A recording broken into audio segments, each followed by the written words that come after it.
지난 수요일 날 권혁주라는 그러한 분이 이 세상을 떠나게 되었습니다. 아신 분은 아시겠지만은 이 사람은 한국이 나온 위대한 천재 바이올리스트였어요. 천재 바이올리스트였는데 공연을 앞두고 이분이 어떤 지인의 집에 가서 잠깐 동안 이렇게 만남의 시간을 갖고 약한 술을 한 잔 마신 후에 공연이 있기 때문에 절제하고, 그러고 나서 택시를 타고 가다가 그대로 그냥 호텔, 그 머무는 호텔에 묵게 되었는데, 그 택시를 탄 자리에서 뒷좌석에서 그대로 그냥 요절해 버렸어요. 급성 심근경색.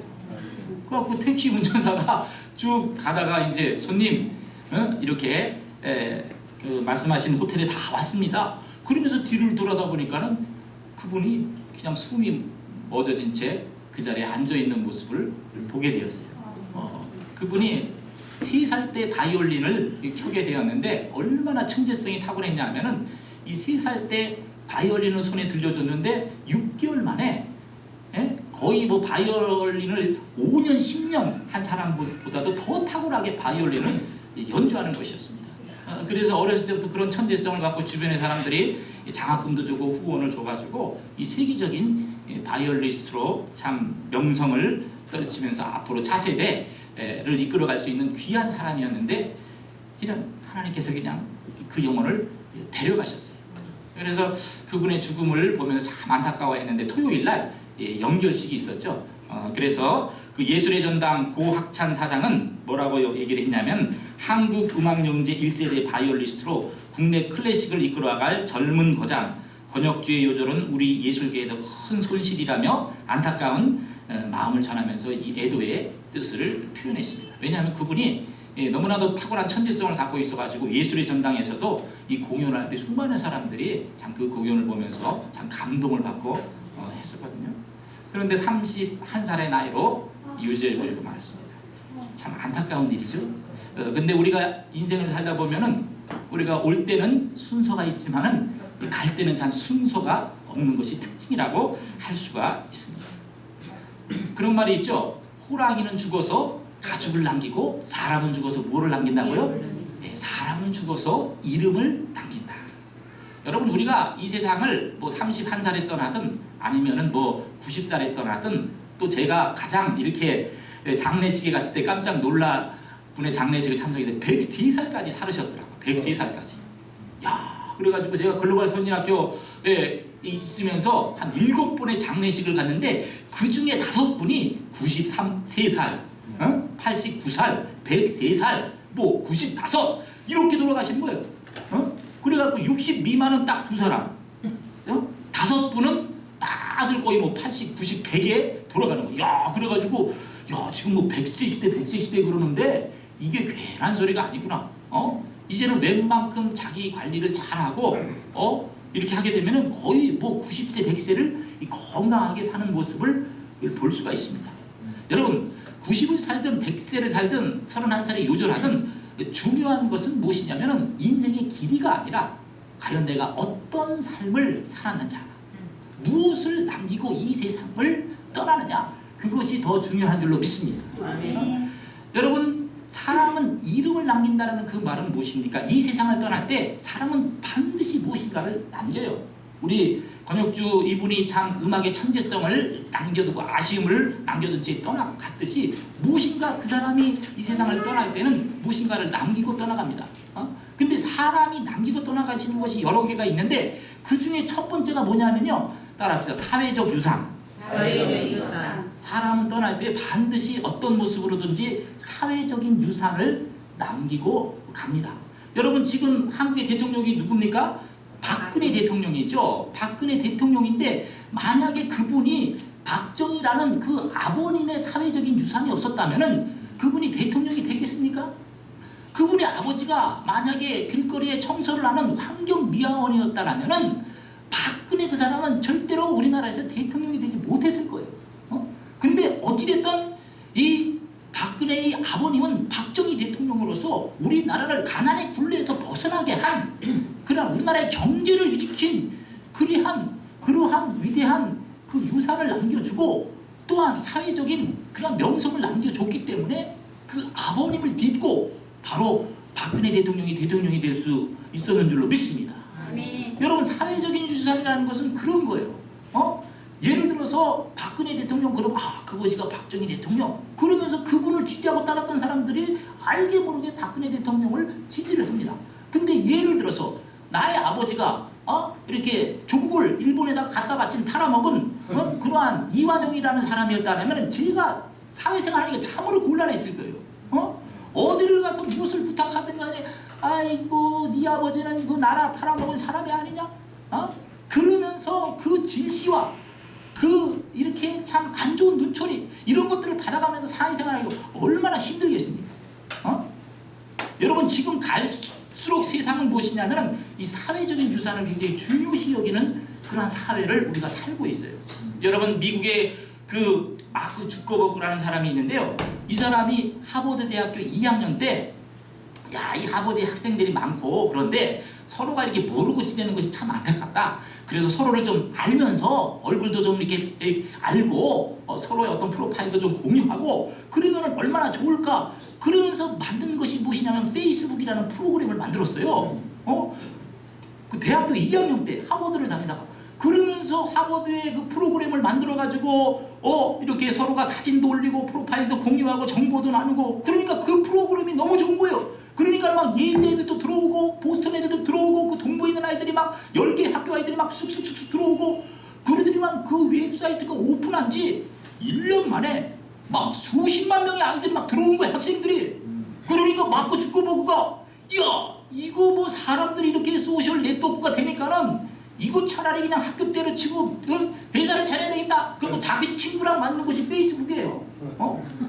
여러분, 그래가지고 얼마 전에 그 페이스북이 그 나스닥 상장을 했는데 천문학적인 기업 가치를 가진 그러한 기업으로 이제 성장을 하게 되었습니다. 그래서 그 자산 가치가 초창기에 페이스북에 이렇게 몸담았던 사람들은 거의 100명의 사람들이 돈벼락을 맞아가지고 억만장자가 되어버렸어요. 그리고 지금은 10억 명의 사람들이 그 프로그램을 이용해서 서로의 정보를 나누고 또 서로의 근황을 알리는 그런 프로그램으로 성장을 했습니다. 여러분, 10억 명의 사람이라는 것은 그 역량이라는 것은 대단한 거예요. 근데 점점 사회는 이렇게 SNS라는 그러한 어떤 이 프로그램을 통해서 소셜 네트워크를 이루어가게 됩니다. 나 한 사람의 문제로 끝나는 것이 아니라 이 연결되는 사회를 우리가 살아가고 있어요. 그래서 어떤 사람들은 지금의 시대를 가리켜서 N세대다, 네트워크 시대다 이렇게 말하고 있죠. 그럴 때 무엇보다도 이 사회적인 유산이 참 중요합니다. 그런데 오늘 우리가 읽은 이 본문에 보니까는 이 역대상 28장은 어떤 내용이냐면은 다윗이 그의 왕권을 그 아들 솔로몬에게 물려주는 그러한 대관식을 거행하는 것입니다. 그래서 그 28장 1절과 2절에 보면은 그 이스라엘의 중요 요직에 있는 사람들을 다 예루살렘 그 성에 모으는 것을 볼 수가 있죠. 거기에 보니까는 다윗왕 28장 1절과 2절을 보면 이렇게 기록하고 있습니다. 다윗이 이스라엘 모든 고관들 각 지파의 어른과 왕을 섬기는 단장들과 천부장들과 백부장들과 및 왕자의 모든 소유와 가축과 감독과 내시와 장서와 모든 용사들을 예루살렘으로 소집하고 이렇게 기록하고 있습니다. 지금으로 말하면 청와대에 박근혜 대통령이 그 산부 요인들을 다 소집하는 것처럼 중요한 요직에 있는 사람들을 다 소집한 것이에요. 그러니까 수많은 사람들이 예루살렘 성에 쫙 모여들었어요. 그러면서 그 대관식 왕권을 물려주는 그 엄숙한 자리에서 뭐라고 얘기합니까? 2절서부터 8절까지 보니까 여러분도 잘 알다시피 이 하나님께서 유다 지파의 저를 택해가지고 왕을 삼으시고 오늘날 제가 40년 동안 이 이스라엘을 통치하게 하셨습니다. 그런데 제 마음속에 품은 소원이 하나 있었는데 그것은 뭐냐면 하나님의 성전을 지어 봉헌하는 것이었는데 하나님께서 말씀하시기를 너는 군인이라서 피를 많이 흘렸기 때문에 그 일을 감당하는데 합당치 않다. 그러나 네 아들 솔로몬을 택해서 그에게 너의 왕위를 물려주고 그를 통하여 나의 성전이 지어지도록 하라. 하나님께서 이렇게 말씀하셨습니다. 그래서 제가 그 하나님의 말씀에 순종하면서 제가 이 왕권을 솔로몬에게 물려주면서 솔로몬으로 하여금 하나님의 성전이 지어지게 하도록 하기를 원한다. 그러면서 이렇게 자신의 마음을 소개하는 내용을 담고 있어요. 여러분, 다윗이 불러 모은 사람들은 어떤 사람들입니까? 그 사람들은요, 다윗의 한마디에 모든 것을 걸 수 있는 그러한 사람들이었습니다. 역대상 그 11장에 보면은 15절과 19절에 보면은 다윗이 블레셋과 전투를 하게 되었습니다. 그래서 산성, 약간 좀 높은 그러한 산성에다가 진을 치고 밑에 블레셋은 어디다가 진을 쳤냐면은 베들레헴이 그들을 점령했어요. 그래서 베들레헴 지역에다가 진을 치고 있는데 그 산성에서 베들레헴을 바라보면서 다윗이 뭐라고 얘기했냐면, 야, 내가 저 베들레헴의 우물물을 마시고 싶다라고 이렇게 탄식하면서 얘기를 합니다. 베들레헴이 블레셋 그 수중에 떨어진 것이 너무나 안타까웠던 거예요. 그런데 내가 저 베들레헴의 우물물을 마시고 싶다라는 그 소리를 듣는 순간 다윗 옆에 있던 다윗의 이 장군들이 두 주먹을 불끈쥐고 창을 움켜쥔 채 그 적지를 돌파해 들어갑니다. 수많은 블레셋 군사들이 첩첩산중에 있는 그곳에 다윗의 용사들이 죽을 각오를 하고 들어가고 추풍 낙엽처럼 그 블레셋 군사들을 베고, 그리고 나서 그 베들레헴 우물물에서 물을 길러다가 죽은 다윗왕에게 딱 갖다 바칩니다. 그러니까는 이 다윗이 그 우물물을 받아들고 뭐라고 얘기합니까? 자기 생명을 돌보지 아니하고 이것을 가져왔으니 내가 이것을 마실 수 없도다. 그러면서 차마 그 물을 마시지 못하고 떨리는 손으로 그 우물물을 하나님의 성전에 갖다가 바치는 모습을 볼 수가 있어요. 여러분, 다윗의 사람들은 다윗의 명령 한마디에 목숨을 걸 수 있는 그러한 사람들이었어요. 그러한 사람들을 불러 모아놓고 다윗이 지금 무엇을 부탁하고 있습니까? 내 아들, 어린 아들이 지금 왕권을 물려받으니 여러분들은 그를 도와서 하나님이 기뻐하는 성전을 건축해 주시고 그를 잘 보필해 주시기를 바랍니다. 이렇게 부탁하고 있는 거예요. 여러분, 이 정도로 다윗이 얘기했으면은 다윗이 솔로몬에게 얼마나 귀한 이 사회적인 유산을 남겨줬습니다. 또한 다윗은 그 사회적인 유산뿐만 아니라 사람은 죽을 때 사회적인 유산을 남기면 두 번째 남기는 것이 있어요. 두 번째 남기는 것은 무엇이냐면은 이 경제적인 유산입니다. 경제적인 유산. 여러분, 사람이 이제 갈 날이 다가오면은 대부분 무엇을 남깁니까? 유언을 하죠. 자녀들을 다 불러 모아놓고 얘기를 합니다. 정신이 그래도 말짱할 때 큰아들에게는 집문서 줍니다. 집문서 줘요. 그리고 둘째 딸에게는 땅 문서 줍니다. 그리고 셋째 막내가 있으면은 통장, 주식 이런 거 주면서 아버지가 그동안 일평생 모아놓은 것이니까 너희들 것을 사이좋게 나눠서 행복하게 살아. 그러면서 마음속에 담아놓았던 그러한 말들, 축복의 말들을 남겨주고 이 세상을 가는 것이 인간의 마지막 가는 모습이라고 할 수가 있어요. 그래서 짐승이 아는 이상에는 부모님이 임종을 앞두고 우리를 부른다면은 어떤 자식이든지 다 부모님의 머리맡에 얼굴을 조아리고 그 부모님의 유훈을 듣게 되죠. 그리고 그 부모님의 유훈을 어떻게든지 지켜 실행하려고 하는 것이 바로 우리 인간된 그 도리의 모습이라고 할 수가 있어요. 근데 자신의 왕권을 물려주는 이 자리에서 여러분, 다윗이 솔로몬에게 물려줬던 재산이 어마어마합니다. 사실 솔로몬은요, 성전을 짓기 위해서 금조가 하나 모으지 않았어요. 아버지가 40년 동안 수많은 전투를 치르면서 그 적군으로부터 이렇게 노익한 그러한 모든 것들을 다 하나님의 성전을 위해서 바쳤습니다. 다 준비해 놓았어요. 그래서 29장에 보면은 다윗이 얼마나 지극정성으로 하나님의 성전을 위해서 준비했는지 기록하고 있습니다. 제가 한번 읽어드릴게요. 다윗 왕이 온 회중에게 이르되 내 아들 솔로몬이 유일하게 하나님께서 택하신 바 되었으나 아직 어리고 미숙하여 이 공사는 크도다. 이 성전은 사람을 위한 것이 아니요 여호와 하나님을 위한 것이라. 내가 이미 네 하나님의 성전을 위하여 힘을 다하여 준비하였나니 곧 기구를 만들 금과 은과 녹과 철과 나무와 또 만호와 가공할 검은 보석과 제석과 다른 모든 보석과 옥돌이 매우 많으며 성전을 위하여 준비한 이 모든 것 외에도 내 마음이 네 하나님의 성전을 사모함으로 내가 사유한 금은으로 네 하나님의 성전을 위하여 드렸느니 곧 오빌의 금 3,000달란트와 수는 7,000달란트라. 모든 성전 벽에 입히며 금은 그릇을 만들며 장인의 손으로 하는 모든 일에 쓰게 하였느니 오늘 누가 즐거이 손에 채워 여호와께 드리겠느냐 하는지라. 여기서 보니까 다윗이 뭐 철, 농, 기구, 그 다음에 나무, 그 다음에 보석, 각종 보석들 뭐 이런 것도 다 준비했다 그랬어요. 그런데 여기서 여러분들의 이해를 돕기 위해서 이렇게 말씀드리면은 4절에 보니까 오빌의 금 3,000달란트를 드렸다. 개인적인 그러한 사유의 제사를 하나님 앞에 드렸다는 거예요. 3,000달란트.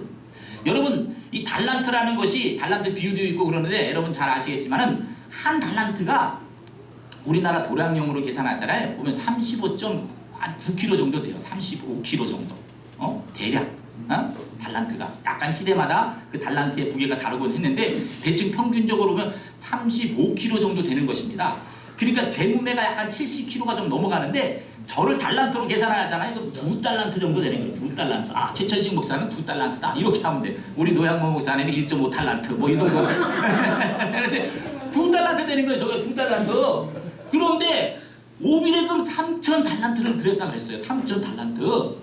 그러면은 8톤 덤프트럭으로 완전히 그냥 어마어마하게 실어 나를 정도의 금을 하나님 앞에 드린 거예요. 그러니까 3,000달란트의 금을 오빌의 금이라는 건 그때 당시 최고급의 금이에요.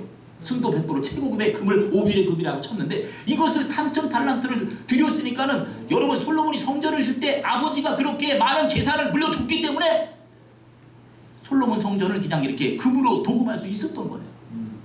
그냥 금으로 그냥 페인트 칠하는 거야. 그냥 금으로. 근데 그것을 누가 드렸다고요? 다윗이 하나님 앞에 드리면서 그 모든 것들을 솔로몬한테 물려줬어요. 그래서 오늘날 선물로 솔로몬 성전의 그 경제적 가치를 환산한다 그러잖아요. 그러면 거의 3조 원에 달하는 어마어마한 돈이에요.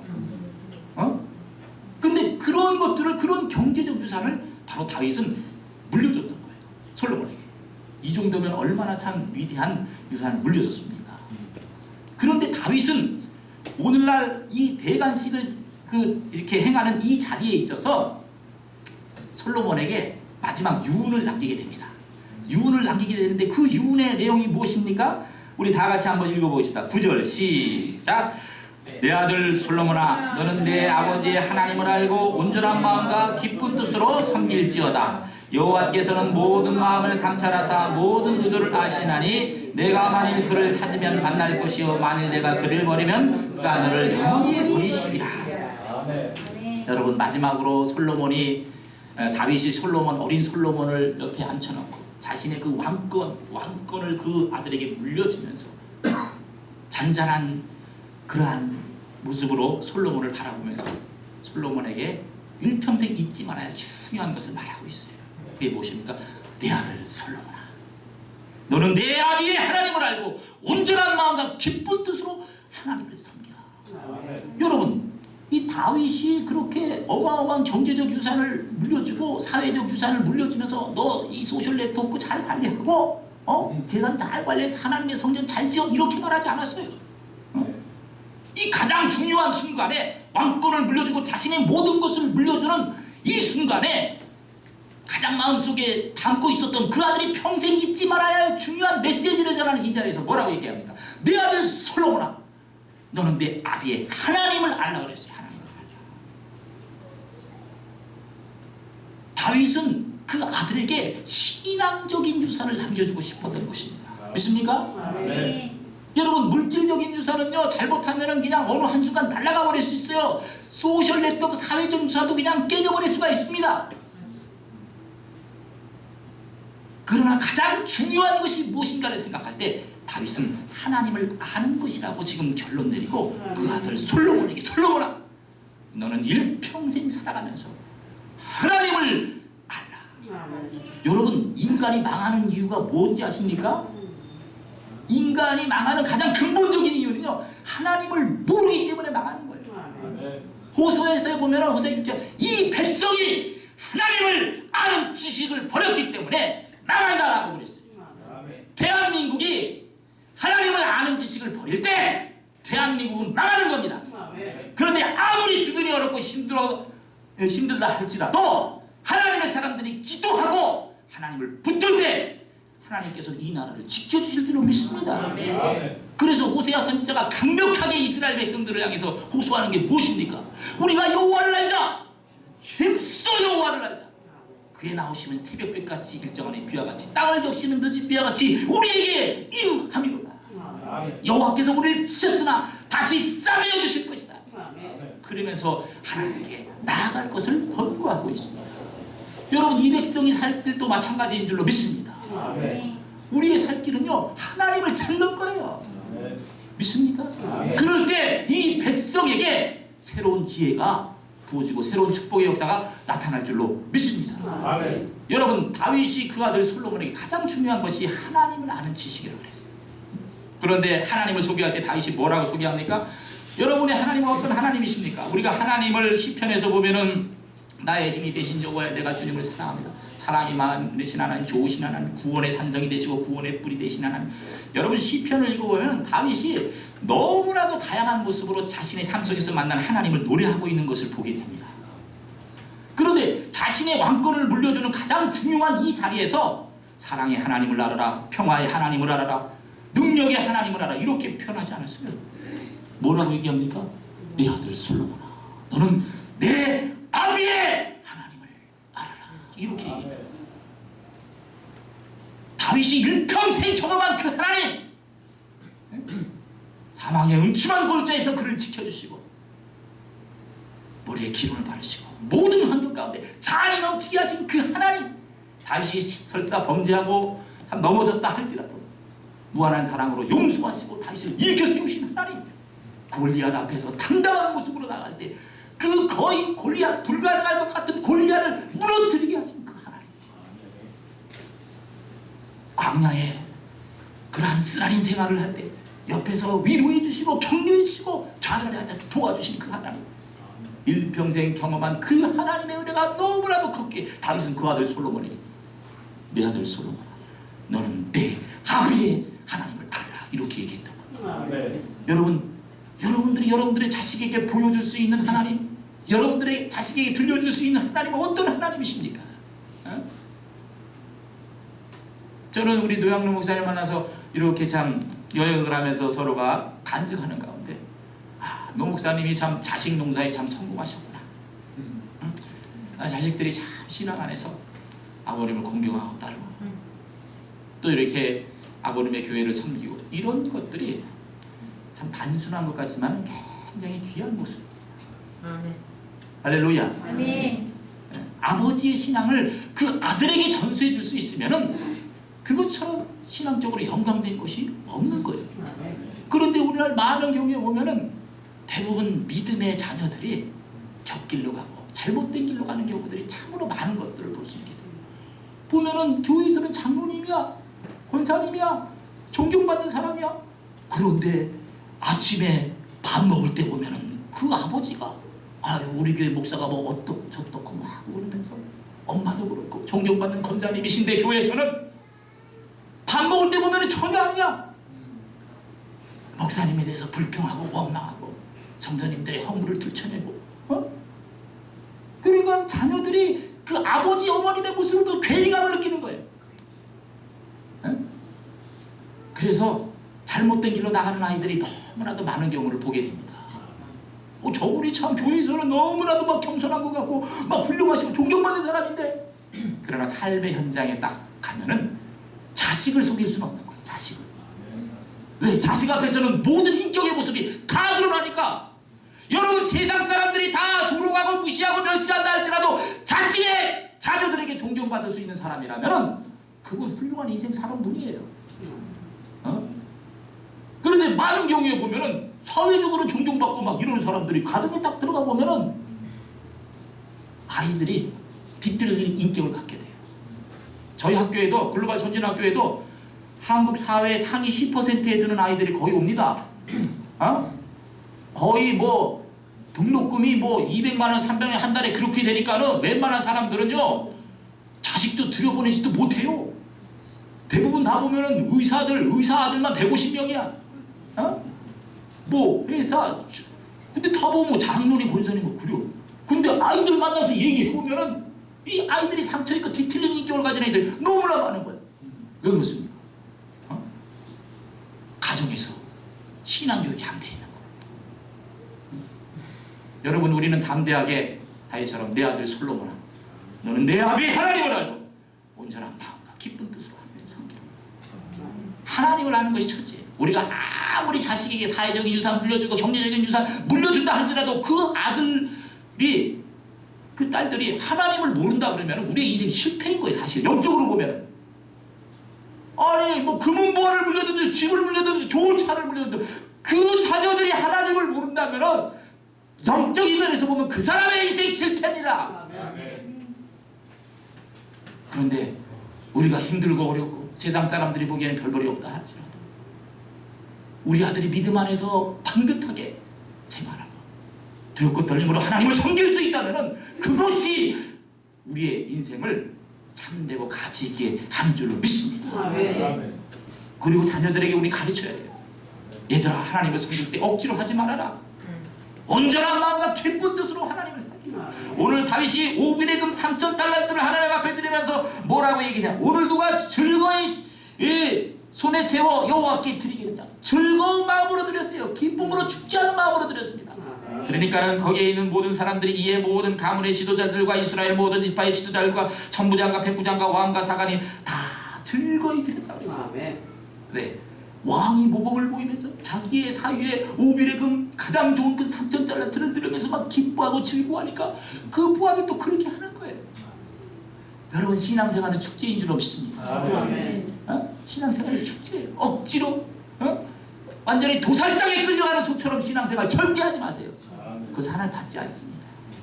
하나님의 복귀가 들어올 때 막 와 이리 줬노 와 이리 줬노 막 그냥 부끄러운 부분이 막 보일 정도로 하나님의 복귀 앞에서 그렇게 춤췄던 다윗처럼 여러분들도 신앙생활 그렇게 할 수 있기를 주님의 이름으로 축복합니다. 예배 드릴 때 축제가 돼야 돼요.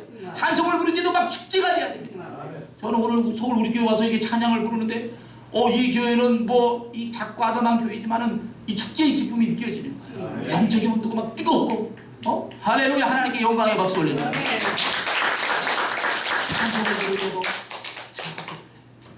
여러분, 저는 개척교회를 하면서 또 신학교에서 공부하면서 저희 딸에게 매일같이 가정예배를 드리면서 줄기차게 불렀던 노래가 뭐냐, 내가 매일 기쁘게 순례의 길 행하면 주의 발이 나를 안보하며 내가 주의 금복을 받는 참된 비결은 주의 영이 함께함이라. 성령이 계시네 할렐루야 함께하시네 정의를 걸으며 밤낮 기뻐하는 것 주의 영이 함께함이라. 여러분, 제가 우리 딸을 앞에 놓고 어린 딸을 말기도 못 알아듣는 딸을 앞에 놓고 가정예배를 드리면서 이 노래를 말고 닳도록 불렀어요. 그런데 우리 딸이 2살 딱 돼가지고 걸음말을 하고 말할 때가 딱 되었을 때 어느 날 갑자기 아빠 내가 노래 한 곡 해줄게 그러다가 내가 내 기쁘게 이 노래를 부르고 이 노래를 우리 딸이 처음으로 부른 노래가 학교종이 땡땡땡 이거 아니었습니다. 학교종이 땡땡땡 어서 모이자 선생님이 우리를 기다리신다. 의미가 없잖아. 종이 울리고 모였는데 so what 어땠다는 거야. 그런데 내가 매일 기쁘게는 얼마나 그 가사가 아름답습니까. 주의 뜻을 행하는 것을 기쁘게 여기는 그 거예요. 그 노래를 줄기차게 불렀더니 그 딸이 막 그렇게 보는데 이야 이게 대단하다.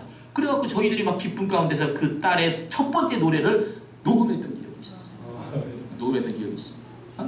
그러면서 기뻐했던 기억이 있는데 저는 참 마지막으로 우리 목사님이 한 30분에서 40분 정도 설교하면 좋겠다 그래서 딱 30분 됐어요. 한 간증만 마치겠습니다. 한 간증만 45분에 시작해서 지금 딱 15분 됐는데 한 간증만 하고 마치겠어요. 제가 그래서 사우스웨스턴 티올로지컬 세미나리를 MD하고 박사과정을 마치고 이제 여기저기서 뭐 청빙도 좀 와달라는 뭐 그런 제안들도 좀 있고 하는데 어떤 선배 하나가 그런 말 해요. 제 목사가 되었으면은 한번 개척 한번 해보고 건축 한번 해봐야지 진짜 목사 된다 그런다고 그러더라고요. 그 말도 맞는 것 같아요. 개척도 안 해보고 건축도 안 해본 목사가 무슨 목사라고 말할 수 있겠는가.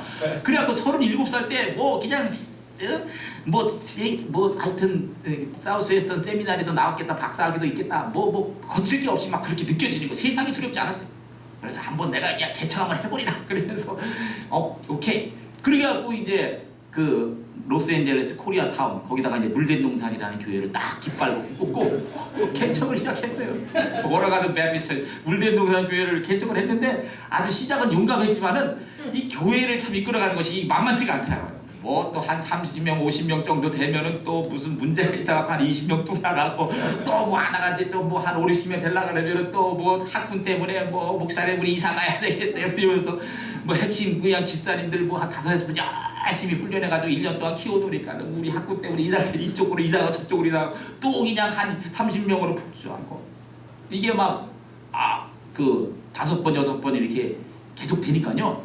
이 목회자가 참 그런 거 사람 보고 하니까 지치더라. 인간은 참 믿을 게 못되는구나. 그냥 살아갈 존재지. 그러면서 그런 마음도 들고 그러는 거예요. 뭐 마음 같아서는 뭐 조금만 5, 60명 되고 열심히 하면 금방 100명 될 것 같고 막 하는데 이게 100명 넘기니까 이게 아주 이게 쉽지가 않은 거예요. 그러면서 하여튼 뭐 계속 이제 뭐 5년차, 6년차 이렇게 목회를 해가는데 근데 참 감사하게도 저희 딸이 처음 교회를 개척할 때 국민학교 5학년 2학기였어요.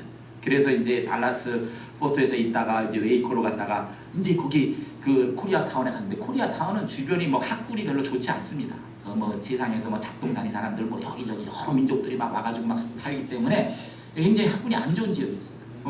그러면서 이제 학교를 보내도 약간 이제 근신되는 그런 마음이 있는 그런 상태인데 저희 딸이 그 5학년 2학기 때 어느 날 이제 개척 예배를 이제 처음 딱 드리는데 하나님 앞에 저희 딸이 감사 헌금을 드리더라고요. 감사 헌금을. 그래서 헌금 봉지에다 감사 헌금을 이렇게 드리는데 여러분 여기 보면은 성탄 감사 헌금 해가지고 우리 딸이 드린 헌금 여기 보면 깨알같이 글씨를 써있어요. 글씨를 해가지고 이렇게. 그렇게 하고 그 다음에 또 어떤 때는 이렇게 좀 그림까지도 뭐 그려가면서 이렇게 하는 거예요. 네? 그림까지도 그래가지고 그리고 또 이렇게 채한나 해가지고 또 이렇게 빨간 글씨로 이렇게 헌금 봉투에 팍팍하게 이렇게 해가지고 하고 그리고 또 이제 물된 동산교회 헌금인데 우리 딸이 이렇게 해가지고 이렇게 헌금을 하는 거예요.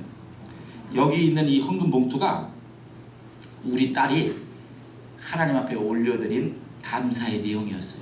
근데 처음에 보는 얘가 이게 뭐 그냥 뭐 이렇게 심심하니까 썼나 보다 이렇게 생각했어요. 심심하니까 근데 얘가 그 다음 주에도 쓰고 그 다음 주에도 쓰고 계속 쓰는 거예요. 그래서 이거 얘 마음이 담긴 건데 이거 버려서는 안 되겠다. 그래서 우리 와이프가 모으는 은사가 있으니까 여보 이거 좀 모아놔. 그래. 근데 우리 딸이 그 뭐 어린아이가 그때 막 5불을 드렸어. 5불 주일 헌금을. 우리가 용돈을 10불을 드리는데 10불을 주는데 그 중에 반을 주일 헌금 한 거예요. 반을. 어떨 때는 막 돈을 아껴가지고 10불 주는 곳에서 5불 헌금하기가 쉽지 않지 않습니까? 그런데 우리 딸은 한 번도 1불을 내본 적이 없어요. 1불을 보면은 감사 4불, 주일 헌금 2불, 채안나 6불 이렇게 하나님께 드린 거예요. 거의 용돈의 반 이상을 하나님께 드렸던 거예요. 근데 그렇게 드리는 것이 아니라 정성으로 자기가 써가지고 여러분 목사인 저도요 이렇게 써가지고 이거 하는 것이 쉽지 않습니다. 저도 오늘 감사 뭐 헌금 봉투에다가 넣긴 했지만은 쓰는 게 귀찮아가지고 그냥 헌금만 냈어.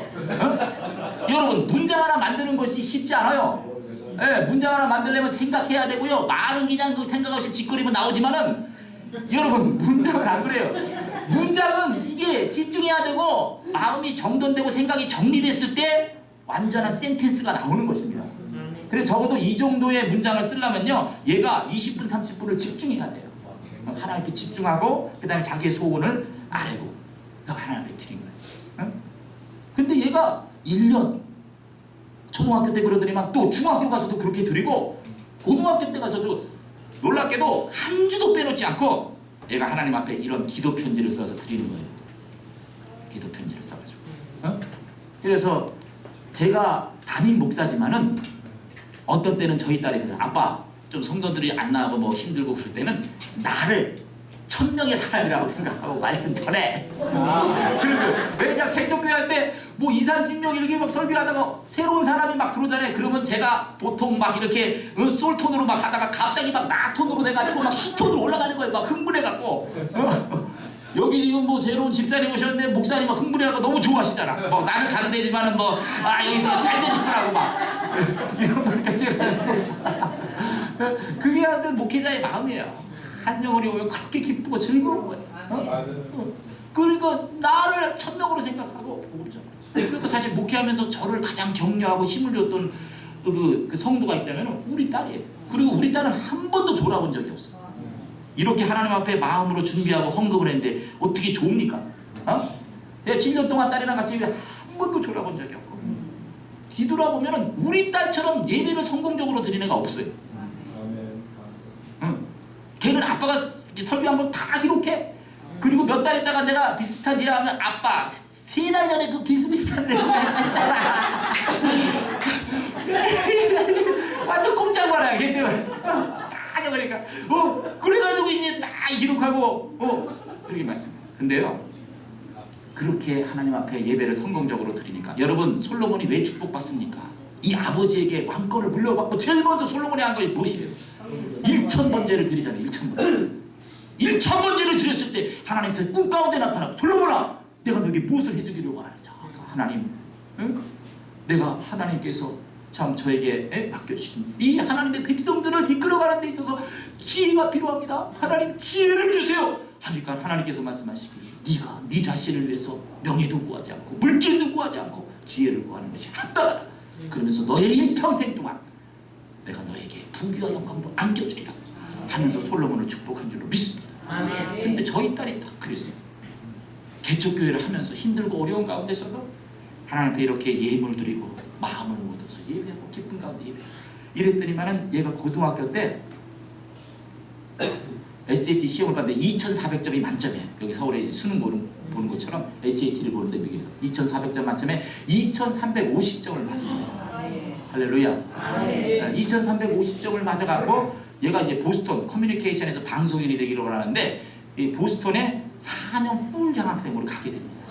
4년 풀 장학생으로 가게 되고, 제가 우리 딸을 이렇게 교육시키면서 한 번도 대학교를 위해서 일부를 학교에다가 내본 적이 없어요. 대학원 공부를 하면서.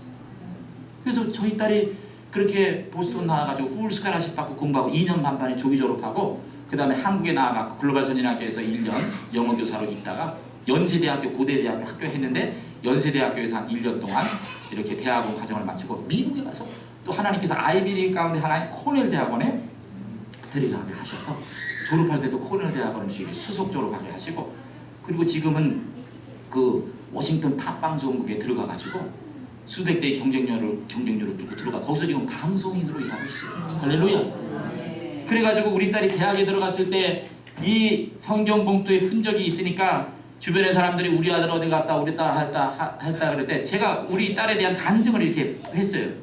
이렇게 첫 열매. 그래가지고 우리 딸이 자기가 아르바이트 하고 번 돈을 이렇게 만들어갖고 하나님 앞에 또 첫 열매를 다 드리고, 그러니까 이렇게 간증했더니 주변의 사람들이 최 목사, 그 아이는 참 하나님께서 특별한 마음을 주신 것 같아요. 어린아이가 그렇게 하기가 쉽지 않잖아. 그러니까는 지금 청소년들을 위한 롤모델이 없으니까는 책을 내라 막 그러는 거예요. 아니 무슨 책을 내냐, 돈도 없는데. 아니야, 책을 내. 청소년들을 위한 그런 도전이 되게, 기도의 롤모델이 되게. 그래가지고 막 해가지고 하나님께서 그 하나님의 뜻이라 하나님 길을 열어주죠. 그러니까 아침 향기를 이렇게 편찬하시는 그 강신혁이라는 출판부에서 일하시는 목사님인데, 제 이야기를 듣고 야, 그거 굉장히 아주 그 독특한 그러한 내용이다 해가지고 이렇게 희망을 노래하는 한나의 기도라는 책을 내줬어요. 할렐루야. 그 뒤에는 우리 한나가 이제 헌금 봉투 올린 거고, 그래서 한 350통 되는 이 헌금의 내용을 이렇게 아이템화이즈하고 52주로 나눠가지고 주제별로 나누고 그렇게 해갖고 이렇게 책을 이렇게 내게 됐습니다. 그래서 많은 또 분들이, 믿음의 부모님들이 이 책을 읽으면서 감동을 받고 은혜를 받고, 제가 이 책이 나온 지 거의 한 6년 됐는데 요번에 이제 증거판을 냅니다. 6년 동안 하나님께서 우리 가정을 어떻게 축복하시고 인도하셨는지. 그래서 이제 11월 달에 책이 나오는데, 제가 이제 이것은 노양목 목사님에게 선물로 드리고 갈 거예요. 그러니까 혹시라도 이 책을 좀 구입하기를 원하시는 분들은 목사님에게 말하면은 제가 11월 달에 거의 이제 책이 나오면은 그때 이렇게 좀 신청하시면은 제가 여러분한테 책을 이 교회에 보내드리도록 하겠습니다. 이것은 서점에서는 살 수 없는 책이에요. 그냥 제가 은혜 가운데 말씀을 전하다가 감동이 되시는 분들, 제가 로스앤젤레스에서 이 책이 나온 후에 그 사랑의 교회, 지금 오종현 목사가 목회했던 그 사랑의 교회 목사님이 이제 오시고 나서 다른 목사님이 그 교회 특별 새벽기도한테 와서 간증을 해달라는 거예요. 집회를. 그리고 새벽에 특별부에 집회를 갔어요. 그래서 우리 딸이 한 20분 간증하고 제가 30분 집회하고 했는데, 예배가 끝나고 밖에 딱 나왔더니 막 거의 한 100m 정도 사람들이 쫙 서 있는 거야. 왜? 그 아이의 그런 어떠한 영성이 너무나도 귀하다. 그래서 책을 사서 우리의 자녀들에게 읽히고 싶다. 그렇게 해가지고 많은 사람들이 이 책을 사서 봤습니다. 그래서 이제 우리 딸이 영어로 쓴 것을 제가 이제 한국말로 이렇게 적었어요. 번역을 하고 뒷부분은 이제 우리 그 최혜선 사모가 우리 한나를 키우면서 있었던 그러한 단편의 글들을 적어가지고 이렇게 했습니다. 그래서 저와 우리 딸과 우리 그 가족이 함께 만든 책이에요. 함께 만든 신앙의 작품이에요. 그러니까 하나님께서는 10년 단위 목회하면서 이런 어떤 신앙의 그 흔적을 저희들에게 주셨습니다. 그래가지고 이것을 저희들이 또 주변의 사람과 은혜로 나누면서 이제 간직하는데, 사랑하는 여러분, 말씀을 맺겠습니다. 우리가 이 세상을 언젠가는 떠날 것입니다. 그런데 무엇인가를 반드시 남겨요. 그런데 우리가 이 세상을 떠날 때 어떤 사람은 사회적 유산을 남기고 어떤 사람은 경제적 유산을 남깁니다. 그러나 하나님을 믿는 그리스도인들은 다윗처럼 신앙의 유산을 남겨야 할 줄로 믿습니다. 아멘. 내 아들 솔로몬은 나는 내 아비의 하나님을 알고 온전한 마음과 기쁜 뜻으로 하나님을 섬기라는 이 다윗의 고백이 우리 모두의 고백이 되어서 우리의 자녀들에게 하나님을 잘 알 수 있는 신앙의 유산을 남길 수 있는 나 여러분 될 수 있기를 주님의 이름으로 축복합니다.